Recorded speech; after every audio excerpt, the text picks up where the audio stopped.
আমরা পেয়েছি সাবেক বাংলাদেশের প্রধানমন্ত্রী শেখ হাসিনা। আপনাকে স্বাগত জানাই, আপনি আমাদেরকে সময় দিয়েছেন, এসেছেন আমাদের কাছে। আমাদের সাথে আরো থাকছেন ডক্টর মোহাম্মদ ইউনূস। ডক্টর মোহাম্মদ ইউনূস, আপনাকে আমাদের অনুষ্ঠানে স্বাগত জানাই। আপনি আমাদের সময় দিয়েছেন, সেজন্য আমাদের কৃতজ্ঞতা জানাই। অন্তর্বর্তী সরকারের প্রধান উপদেষ্টা ডক্টর মোহাম্মদ ইউনূস যুক্তরাষ্ট্রে বিল ক্লিনটনের উপস্থিতিতে একটা অনুষ্ঠানে বললেন যে এই আন্দোলন খুব পরিকল্পিতভাবে চালিয়ে নেওয়া হয়েছে, কিছুই হঠাৎ হয়নি। এই আন্দোলন কি শুরু থেকেই কোটার আড়ালে সরকার পতনের আন্দোলন ছিল? আপনার একটু মন্তব্য শুনতে চাই। আপনি আমাদের একটু বলবেন জুলাই অভ্যুত্থানের ফল।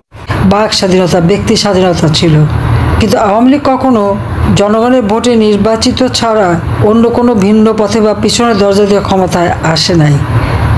কিন্তু বারবার আওয়ামী লীগের উপর আঘাত এনেছে তারাই, যারা ওই পিছনের দরজা দিয়েই ক্ষমতায় এসেছে এবং ক্ষমতায় এসে সবার আগে আওয়ামী লীগের উপরেই আঘাত এনেছে।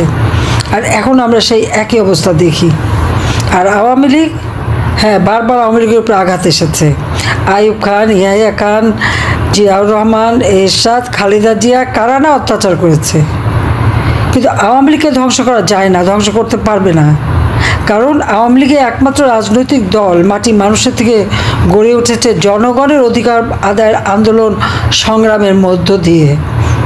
আওয়ামী লীগের শিকড় অনেক শক্ত।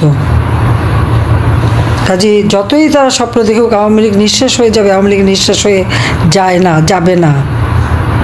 আওয়ামী লীগ আবার ঘুরে দাঁড়াবেই। প্রায় 5 লক্ষের মতো মামলা, 4-5 লাখ তো কারাগারেই বন্দি করেছে। ঘুষ টুস দিয়ে অনেক কষ্ট করে হয়তো কিছু জামিন পেয়েছে। কারাগারের ভিতরে আমাদের নেতা কর্মীদের উপর অকথ্য অত্যাচার নির্যাতন চালাচ্ছে। যারা মুক্তিযুদ্ধ করেছে, দেশ স্বাধীন করেছে, তাদের হাতে হ্যান্ডকাপ পরিয়ে আদালতে নিয়ে যায়। আদালতে নেওয়ার সময় তাদের উপরে হামলা করে, সেখানে কেউ রেহাই পায় না। আদালতের ভিতরেই হামলা করা হয়। এখানে আমার একটা প্রশ্ন আছে। আমি শুনলাম আমি আদালত অবমাননা করেছি বলে আমাকে শাস্তি দিয়েছে। মামলাটা কবে উঠল কোর্টে? কে ছিল সেখানে? সেটা নিয়ে কি কোনো কথাবার্তা হয়েছে? কোনো আর্গুমেন্ট হয়েছে? কিছুই তো হয়নি। আমি বলেছি আবার অপরাধ কি, আমার বিরুদ্ধে 227টা হত্যা মামলা দেওয়া হলো। তা আমি বললাম যে আমি কখন হত্যা করলাম? 227টা হত্যা করে ফেলেছি। সেজন্য আমার বিরুদ্ধে হত্যা মামলা এবং সেই সাথে আমাদের অগণিত নেতাকর্মী। এমনও মামলা আছে যে মামলায় আমি 1 নম্বর আসামি আর বাকি 8000 লোক আসামি। একটা এলাকা ধরে আওয়ামী লীগের যত নেতাকর্মী জেলা উপজেলায় সবাইকে আসামি করে রেখে দিয়েছে। তা আমি বলেছিলাম যে 227টা মানুষকে খুন করেছি বলে যে মিথ্যা মামলা দিল, একটা খুন করলেও যে শাস্তি আর এত খুন করলেও তো সেই শাস্তি। তো এই 227 জন মারার লাইসেন্সই তো দিয়ে দিল আমাকে। এটা নাকি আদালত অবমাননা। তখন আদালত কোথায় ছিল? আদালত কি আছে? আইসিটি করা হয়েছিল যুদ্ধ অপরাধীদের বিচারের জন্য। সেখানে অন্য বিচার হয় কিভাবে? আর যে আইন 1973 সালে পার্লামেন্টে পাশ হয়েছে, সেই আইন সংশোধন করছে কে? সংবিধান লঙ্ঘনকারী, অবৈধভাবে ক্ষমতা দখলকারী ইউনূস এবং তার লোকেরা। আর ওই আইসিটি আজকে কারা আছে? চেয়ারম্যানকে। সে যুদ্ধ অপরাধীদের বিচার যখন আমরা করেছি, তাদের ডিফেন্সে যারা ছিল তারাই আজকে এই আইসিটির চেয়ারম্যান, চিফ প্রসিকিউটর এবং তাদের আইনজীবী, তারাই সব। এবং তারা তো এই যুদ্ধ অপরাধীদের বিচার যে করেছি সেজন্য প্রতিশোধ নিচ্ছে আমার উপর। এখন তো 450-র উপরে মামলা, তার মধ্যে বোধহয় 240টাই হবে হত্যা মামলা। তাহলে আমি আবারও বলবো এই 440টার মতো হত্যা মামলা, বাকি বোধহয় এদিক ওদিক কী করেছে জানি না। তার মানে এই 440টা হত্যা মামলা মানে কি? আমি তো এই হত্যা করি নাই, কিন্তু তারাই আমাকে দিয়ে এই হত্যার দায় আমার উপর চাপিয়ে তাহলে আবার শাস্তি দেয় কেন? আর এই সাজাটা কে দিল? তো অবৈধ ক্ষমতা দখলকারীর অবৈধ কোর্ট, যার কোনো লিগ্যাল রাইট নাই, বৈধতা নাই।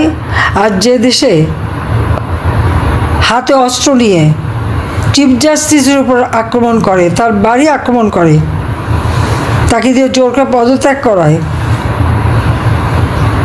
নির্বাচন কমিশন, পাবলিক সার্ভিস কমিশন, মানবাধিকার কমিশন সবই তো শিক্ষক, বিশ্ববিদ্যালয়, কলেজ, স্কুলের শিক্ষক, প্রিন্সিপাল সকলের উপরেই এই লাঠিসোঁটা হাতে নিয়ে ছাত্র নামধারী আর তাদের এই সন্ত্রাসী জঙ্গিরা তারা আক্রমণ করে করে সবাইকে পদত্যাগ করানো এবং সবাইকে বিদায় দেওয়া। এটা কোন ধরনের কথা? এ তো প্রতি পদে পদে মানবাধিকার লঙ্ঘন করা। আজকে বাংলাদেশের যে সর্বনাশ হয়েছে, সেই বাংলাদেশের সর্বনাশের জন্য দায়ী কে? দায়ী হচ্ছে এই ডক্টর মোহাম্মদ ইউনূস এবং তার ক্ষমতার লোভ। তার এই ক্ষমতার লোভের জন্য একটা দেশ, যে দেশটা উন্নয়নশীল দেশের মর্যাদা পেয়েছিল, সেই দেশটাকে তারা ধ্বংস করেছে। কাজী এই বাংলাদেশের সর্বনাশের জন্য দায়ী ইউনূস। কাজী ইউনূসকেই আসামি করতে হবে। এবং ইউনূস নিজেই সে কথা বলেছেন। সে তো একটা অনুষ্ঠানে বক্তৃতায় বলেই ফেললো যে সর্বনাশের জন্য সে নিজেই দায়ী, সে নিজেই আসামি। সে পরিবেশ রক্ষা সবাই মিটিং করতে যেয়ে একথা নিজেই বলেছে যে সেই সর্বনাশের জন্য সেই দায়ী এবং সেই আসামি। তাহলে ঠিকই বলেছে। মানে একই অপরাধ সে প্রতিদিন করে যাচ্ছে। এই অপরাধের কোনো সীমা নাই। বাংলাদেশে গুণীজনের কোনো সম্মান নাই।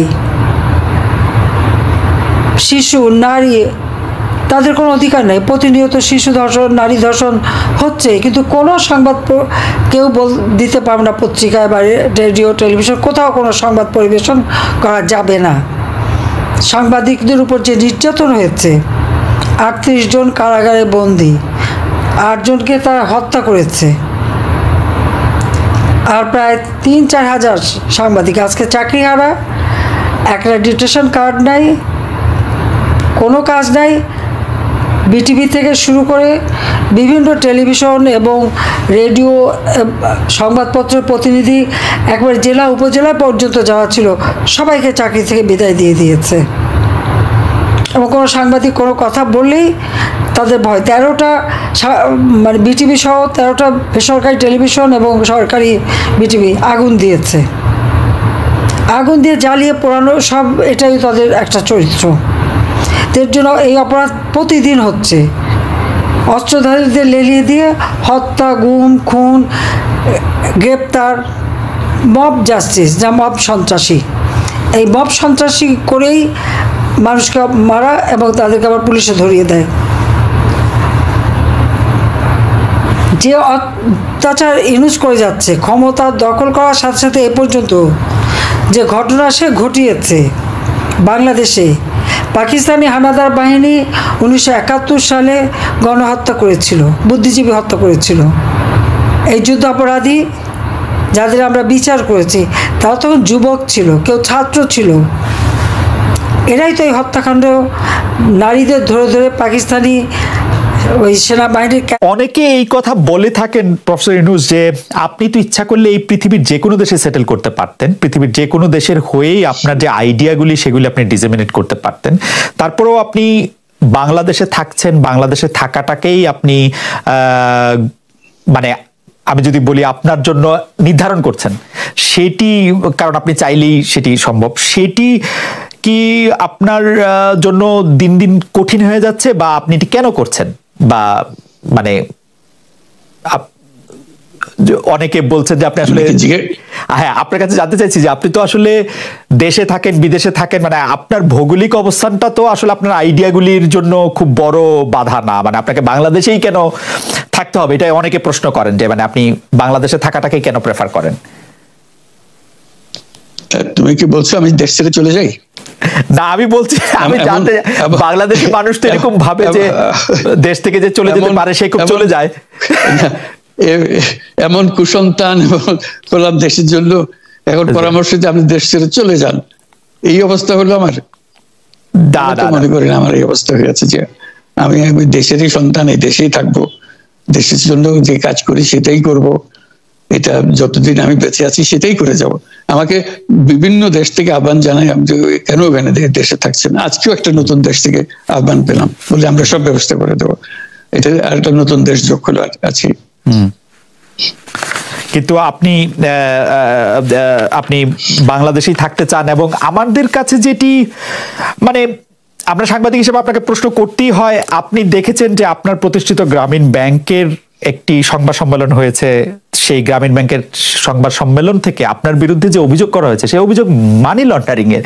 সেই অভিযোগের ক্ষেত্রে বলা হয়েছে আমি সবচেয়ে ডাকু বাংলাদেশে সবচেয়ে বড় ডাকাত এদেশে, কাজে সেই হিসাবে সবাইকে জানান দেওয়া হচ্ছে, সেই হিসাবে আমি পরিচিত হয়েছে। আমি সবচেয়ে বড় ডাকাত, আমি সবচেয়ে সাংঘাতিক মানুষ যে দেশের সর্বনাশ করে যাচ্ছি, সেইভাবে পরিচিত হয়েছে।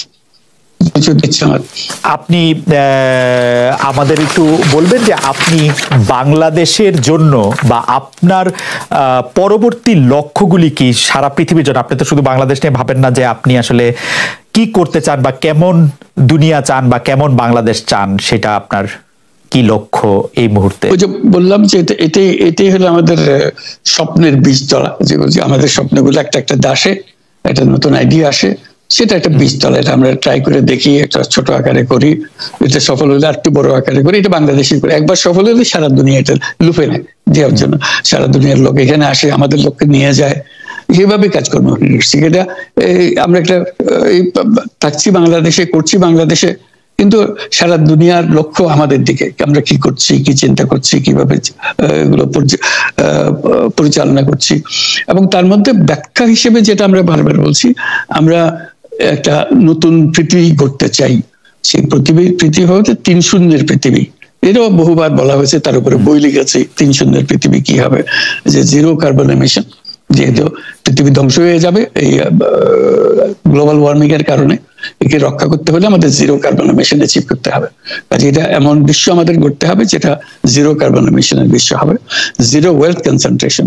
আমরা উন্নয়ন বলছি, যে উন্নয়নের সফলতা গুটিগত মানুষের কাছে যায়। এটা শুধু বাংলাদেশে না, সারা পৃথিবীর এই অবস্থা, যে টাকার সমস্ত টাকা গুটি হতে মানুষের কাছে চলে যায়। দুনিয়ার যত সম্পদ আছে এই মুহূর্তে, তার 90% যে সম্পদ, এটা হয়তো 5% লোকের কাছে। 5% লোকের কাছে রয়ে গেল, এবং আগামী দিনে এটার পরিবর্তন অন্যভাবে 90%-এর জায়গায় এটা 95% হয়ে যাবে, ওই 5%-এর জায়গায় এটা 3% হয়ে যাবে। অর্থাৎ লোকের সংখ্যা কমে যাবে, সম্পদের পরিমাণ তাদের কাছে অনেক বেড়ে যাবে। এটাই হলো বর্তমান অর্থনীতির কাঠামো। আমরা বলছি যে এই কাঠামো যতদিন থাকবে এই পৃথিবী টিকতে পারবে না। আর তো হলো 0 আনএমপ্লয়মেন্ট। বিশেষ করে আমরা যেটা জোর দিয়ে বলি, সেটা হলো যে এই যে আর্টিফিশিয়াল ইন্টেলিজেন্স, এটা পৃথিবীকে ধ্বংস করে দেবে।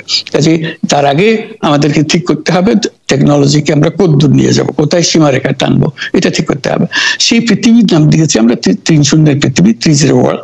এই আমরা একটা পৃথিবী গড়তে চাই যেখানে এই যে 0 ওয়েলথ কনসেন্ট্রেশন, 0 আনএমপ্লয়মেন্ট এবং 0 ওয়েলথ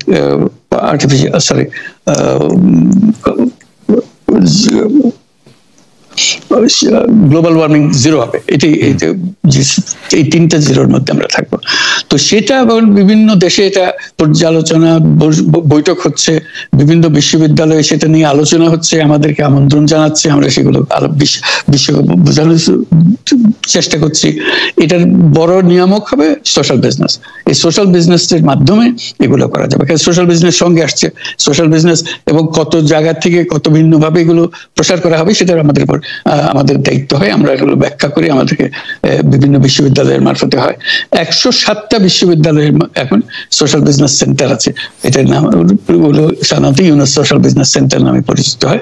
নিত্য নতুন বিশ্ববিদ্যালয়ের সঙ্গে যুক্ত হচ্ছে। সর্বশেষ যেটা কিছুদিন আগে আমরা পত্রিকায় দিয়েছিলাম, যে finance university of Russia, finance university Moscow, তারা বলছে যে আমরা এখানে ইউনুস সোশ্যাল বিজনেস সেন্টার করব, এবং আপনাকে একটা দায়িত্ব দেব, একটা ইন্টারন্যাশনাল অ্যাডভাইজারি কমিটি আমাদেরকে বানিয়ে দেবেন, এবং আপনি সারাক্ষণ এটা তদারকি করবেন। সেটা এই সপ্তাহের মধ্যে আরেকটা বৈঠক হবে, তাদের সঙ্গে জুম মিটিং হবে, যে তারা অগ্রসর হচ্ছে। অর্থাৎ এটার গতি শুধু সীমাবদ্ধ কোনো বিশেষ ধরনের কাজে না। চায়না এটার একটা অগ্রগামী দেশ, যেটাতে সোশ্যাল বিজনেস নিয়ে তারা বহু পরিমাণ মনোযোগ দিচ্ছে। কাজে এইটা দুনিয়ার ডানে বাঁয়ে উত্তর দক্ষিণে সবার কাছে আছে, কাজে সেটাকে আমরাকে তুলে ধরছি। এটার আমাদের বড় বক্তব্যটা হলো বর্তমান যে কাঠামোর উপরে বিশ্ব পরিচালনা হচ্ছে, সেই কাঠামো, সেই বিশ্ব এটা আত্মঘাতী একটা